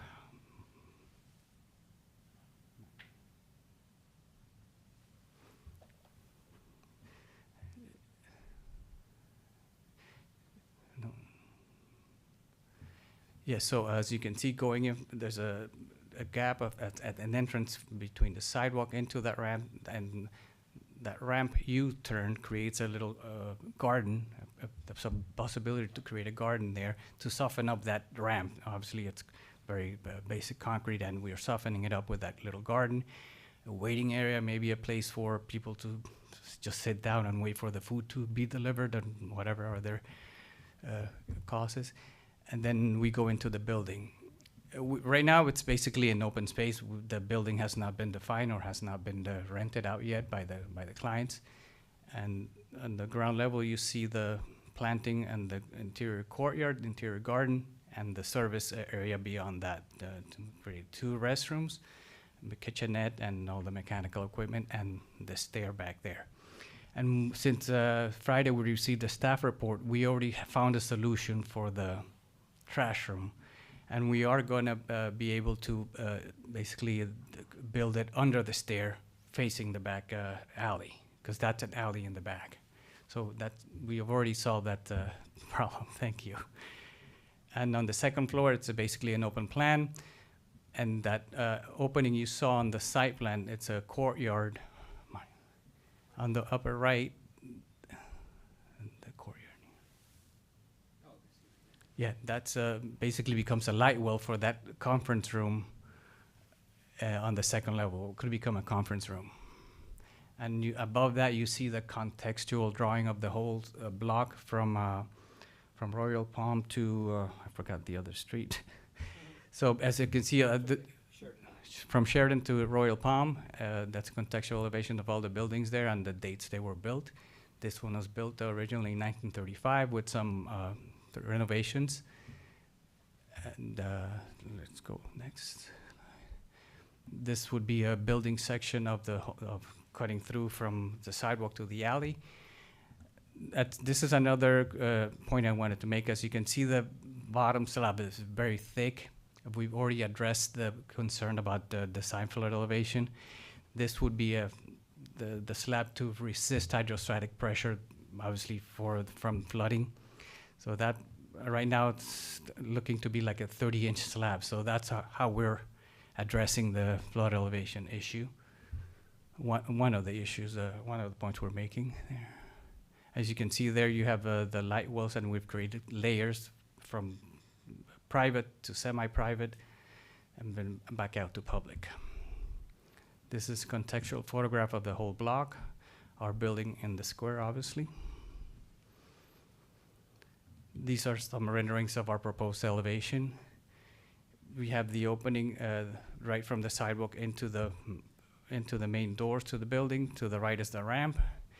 And what you see there is some semi-transparent screening to allow the light in, but also to soften up the direct lighting, sunlight from the south, because this is a south facade. These are some of the materials we are proposing to use: just white smooth stucco, a perforated metal panel, and impact-resistant storefront. Yes, and we had addressed some of the security concerns you had raised, Ms. Tackett. I don't know if you saw this or not, but in the middle picture, we have a gate that rolls into the opening. So when security is needed, that gate can be rolled out. And on the right-hand side, we have the flood panels required since we're not going up to design flood elevation. This is a night rendering and then rendering of the ramp area with a little garden surrounded by the ramp. Some interior elevation renderings of the elevator foyers and the interior court, interior garden. And these are some of the architectural drawings that were presented with the same information. Thank you. Thank you very much. That concludes your presentation. Yes, Thank you. Are there any members of the public wishing to speak? Not in chambers, online? No. Okay, I'm now going to close the public portion and open it up to the board for discussion. Anyone want to begin? Ira? I can begin. I think that I find this project interesting because it does get us, thinking about the sea level rise and elevation and how we're going to resolve this on commercial streets where you have existing buildings that are going to be replaced one by one as opposed to, all at once. So thank you for that. I have a question with the materials for the metal panel. If you go to page 11 of the presentation. So what you're showing on the left and what you're showing on the right are different. So which one is it going to be? Yeah, for the rendering, we did the one on the left, but when we actually talked to manufacturers and people who had the material, basically the one on the right will be the more like the real material. We have spoken to Hendrick Metals, and they have provided us with that sample, which is available for manufacturing. And it's going to just be that metal, sort of stainless steel. Yes. Metallic. And that's also going to be on the pull-down security gate? Yeah, to the same rolling gate, yes. It'll match that. Okay. Well, I like the design. I like the light wells. I also can see how, because you don't have a tenant yet, that this has to be a little bit general. Is the owner looking at more an office as opposed to a restaurant? It has to stay with the same use as before. It's a business use. Okay, as an office space. My only concern is that with the design is I would love it. I don't want it to match the adjacent buildings, but I would love it to have a little bit more of a dialogue with them. I think it's hard. I think what makes the cityscape unique is when you don't have one building when it's all the same. I think that's very boring, and I think 41st Street, it is nice that it's a little bit different, but a lot of the buildings I've noticed in that wonderful horizontal composite that you did, there's a lot more horizontal elements in a lot of the storefronts, and yours is very vertical, and I can't help but wonder if maybe that would be the way to make some sort of dialogue, at least with the two adjacent building. I do appreciate in your presentation that you did show clearly this is where we're getting some inspiration from the other the other storefronts on the street. I think it would just feel a little bit more harmonious to me if there were some maybe more horizontal elements, because you do have this very large expanse of flat concrete that is very, in comparison to a lot of others. I don't know if that's where a sign would be, though I guess you're going to have offices there. There wouldn't be a great big sign. It just seems like a long expanse of plain flat gray stucco or concrete or whatever that was going to be. And whereas most of the other buildings have some sort of interest on them. Even the one in the bank, which you pointed out, the Citibank, that wall is this marble. It's not just one solid color. And I realize that's what it was before, this big expanse of solid beige, and that really wasn't doing much for the streetscape to begin with. So that was my only comment as something to explore, to give it a little bit more ornamentation or visual interest in some way. I don't know if anybody else has any other thoughts or comments. I just have a couple of questions. On the existing order from the planning department, it calls for the applicant to show the exact location of the backflow preventers and other devices. You talked about the trash room, but how about the backflow preventers? Are they, all of this going to be in the back? Yes, they are right now in the back elevation facing the alley, and we're going to have to work with that to be able to fit the trash room in there, but they're in the back. Everything's in the back. And exterior transformers are also out there? Everything's, all the services in the rear. Within the property itself? Yes, there's a Okay. 5-foot setback back there that all that stuff is in, will be in there. Okay.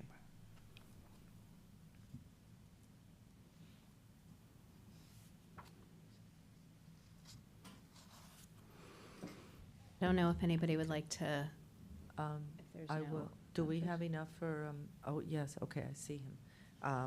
I'll make a motion to approve the application for the project at 415 West 41st Street with the design review order specifications. And I'd like to add a friendly amendment to work with staff to add a little bit more visual interest to that front facade.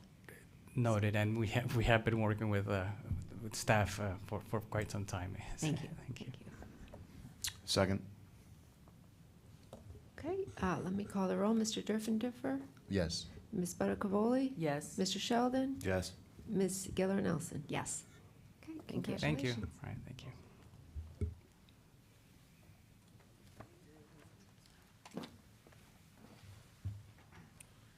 The next item in the agenda is DRB 23-0972, 1 Collins Ave.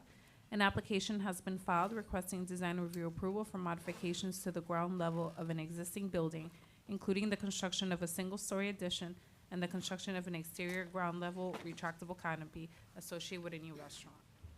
Thank you, Giselle. This particular property is located at Collins Avenue and South Point Drive. This particular application is specific to two ground floor commercial units. These units are proposed to be a restaurant space. And as part of that, the applicant is proposing some facade improvements, including creating a design element for the main entrance, as well as their outdoor seating area is proposed to be covered with a trellis-type retractable fabric system. Staff does not have any objections to this proposed project. We would also note that the planning board has reviewed an application for a conditional use permit. That conditional use permit was issued in June of last year.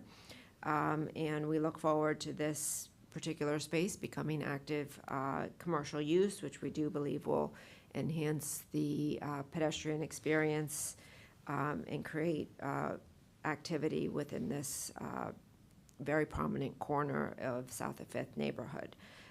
So we are recommending approval, and I'm available for any questions. Thank you. Good morning, Nicholas Rodriguez on behalf of the applicant Philip Miami LLC. I'm joined by Chris Zaney, our architect from Kobe Karp's office.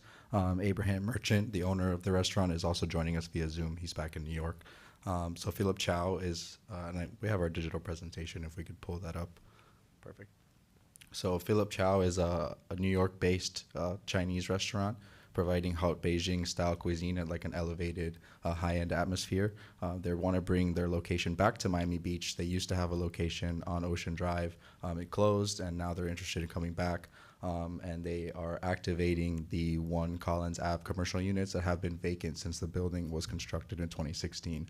So it's been a big effort, as Debbie mentioned, to get the CUP, get everybody on board in the condominium as to the operational conditions, the hours of operation, the music, all of those operational details that have all been worked out with an agreement with the association and the CUP. And what we're here for today is really just a a modification to the storefront to create a signature entrance, add an exterior seating area, and really activate this really prominent corner of South Beach that unfortunately has been vacant with an empty storefront for almost a decade. So with that, I'll turn it over to Chris Zaney to just show you the renderings. I'll walk you through the design really quickly, but it's a pretty simple application. Thank you. Hi, I'm Chris Zaney. I work with Kobe Carp. Let's see. Yeah, so the site plan, what we're activating with the proposed canopy and the seating is along the intersection. The canopy doesn't really have a very large footprint due to the close setbacks, but in that lower left-hand corner of the intersection is where the main focus of the presentation is. What's the next slide here? Yeah, I want to get towards the renderings because they'll kind of show it better.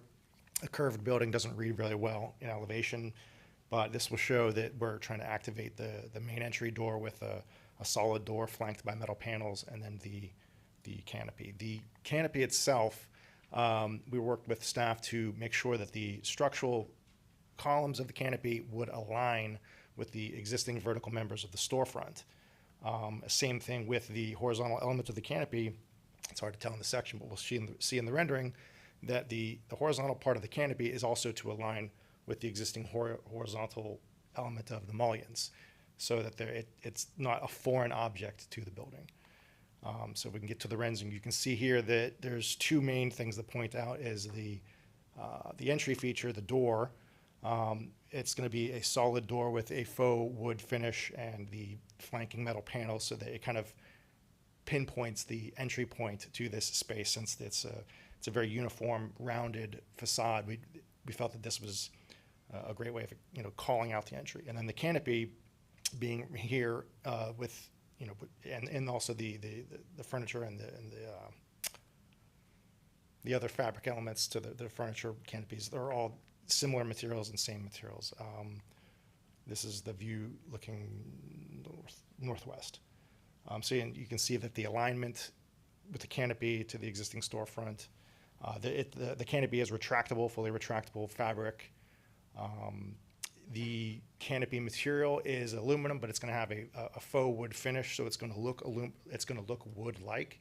And the canopy fabric is going to, like here, there's the material board here with the dark faux wood look to the aluminum, and then the kind of taupe fabric canopy material. And there's also going to be some potted plants around the periphery with native species. These potted plants were part of the CUP condition and agreements with the condo for some visual blocking. The plant species have to be native, and we're going to work with staff to make sure that the plantings and the planters are placed and provided appropriately. Let's see, was there any other?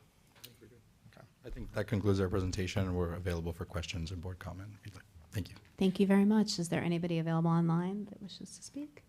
No? Okay, I'm going to close the public portion and open it up for discussion among the board. Does anybody have a question or would like to comment?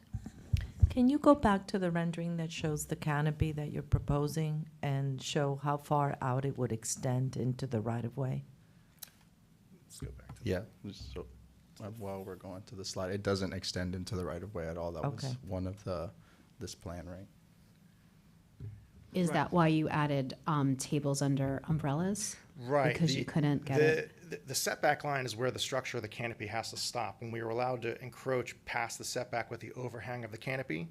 But since that's really the only part of the site where we have depth, that's where the canopy sits and stops. The rest of the site has furniture modules with the fabric, umbrellas was the word I was looking for before. Yeah, so the canopy sits within our setbacks and it complies with all the setbacks. So that's kind of why it's positioned here. We actually wanted it to be further along and more extensive, but it just it's squeezed by the setback. You can see it better on the site plan. Sorry, excuse me. So on the site plan. I'm looking at page 9. It's one of the renderings, and on the side, it shows. Maybe go back one. I don't know, I zoomed in, and you can get a really good sense of how the canopy extends a little bit beyond the white edge. Yeah. It's almost like a, yeah, oh, go back. This one, That one, and I just sort of zoomed in on the upper right.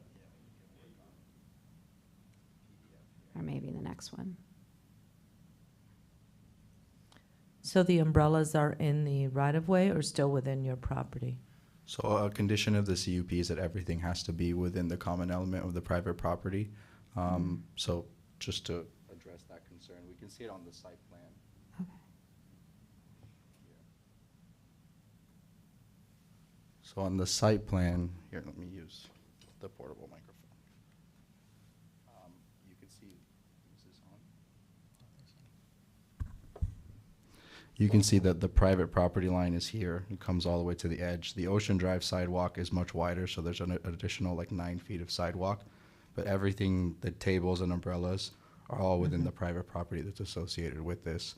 The sidewalk gets a little narrow on the South Point Drive side, but there's a condition in our CUP order that requires at least a 5-foot corridor going through in the public right of way. So we won't be blocking or impeding the right of way at all. Thank you. Scott, do you have any thoughts? I think I think this is an exciting project, and it is really nice to see, after so long, a space like this being so prominent, being activated. So bravo on that. I did have some questions, though, about the materials, which I think really that's, I'm really glad that you work with staff and that the canopy that you designed does have a relationship with the mullions in the building. I think that was, definitely a good call. But I'm not quite sure. You mentioned that the canopy color and the umbrella colors are going to be taupe, but it's showing in the renderings that they're going to be more of a yellowish. And then it seems like, what is the material next to the door, the wood door? Right, so we're still procuring and detailing that entry feature. We're obligated to get approval by staff on the material and the colors. That's the one thing that hasn't been 100% finalized. It is metal, and they are thin metal panels. They're not attached to the storefront. We can't touch the storefront. Again, I'm not the best person to describe color. The fabric of the canopy and the umbrellas are going to be the same, and they're going to be, everything that we do before we procure is going to be shown and approved by staff. Right. So, and then my impression of this facade, I completely understand, and I think it's a good idea to have the front door be very prominent and a focal point. You want people to come in and out and everything. For me, this design, these materials, whatever they are, at least how you're showing in the rendering, there's no relation at all between the existing buildings and this door. It could have been anywhere. It just sort of looks like it flew there and stuck. And I know that you showed us some interior shots, so I'm thinking that perhaps the palette and the materials was relating more to the interior decor, but at the same time, this just looks like it flew there and stuck, and it is concerning to me that you're not even sure of exactly what that material would be. And what concerns me even more is that we have approved projects by your firm, and they're not always exactly what we see is not always what we get. And so I can't approve this project without an exact material being known. Okay. So that, and again, I feel like that giant wood door on a very see-through, transparent, light, bluish toned building, it doesn't seem to work for me. Again, I want this project to be approved. I think it's going to be a great activation of the space. It looks like it's going to be lovely, but I just don't know. I don't think that's the right gesture. That's my thought. I don't know if anybody else feels the same. So I think part of it is bringing their theme from, if you look at, I don't have the renderings of their other locations, it's bringing their theme from other locations. There are a Chinese restaurant, so they're bringing kind of an Oriental theme. I think that's what they were going for. I know we don't have the exact specification of the materiality yet. I think it's being produced, but certainly would be open to working with staff, even a more robust condition than what they've proposed, producing, samples. Certainly they're in permitting, and this was in July that they got their CUP approval, and it would hurt them a lot to not be able to move forward today. Sure.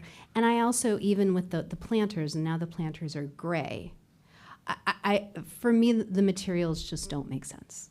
And again, because there's been some questions in the past, this is where my vote. I'm just letting you know that I cannot support this. I wish you'd given us more detail, and then I would have been in support. But you didn't. So, and also I mean, typically we do approve exact, and there have been many times that we've had conditions of what you show us is what you have to give us. So the fact that you're not providing us with this, that you're saying we're going to work it out with staff down the line, you know, you sort of, you know, put us in a position where it's again, I'm loath to move forward without all the details worked out, because there's not that much to this project except for the details.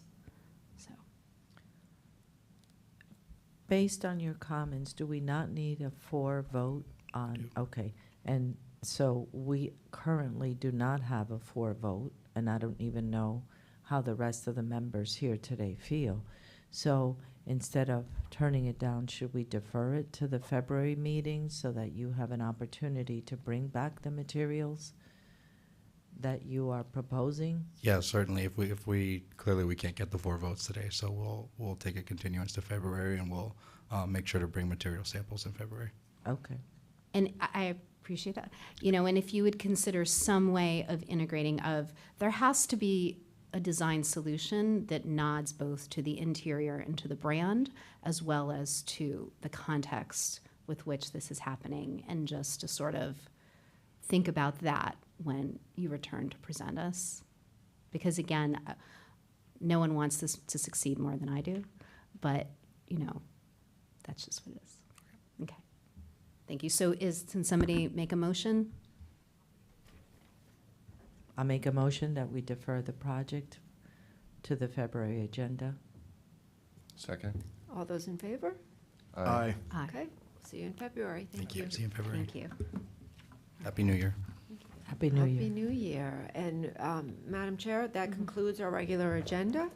Unless the board members have other discussions that they want to have, we can adjourn the meeting. Okay. Is there a Meeting motion to adjourned. adjourn? Do we need to make a motion? Motion to adjourn. Second. Okay, I think we're all in favor of that. Thank you. Thank you, everyone. Happy New Year.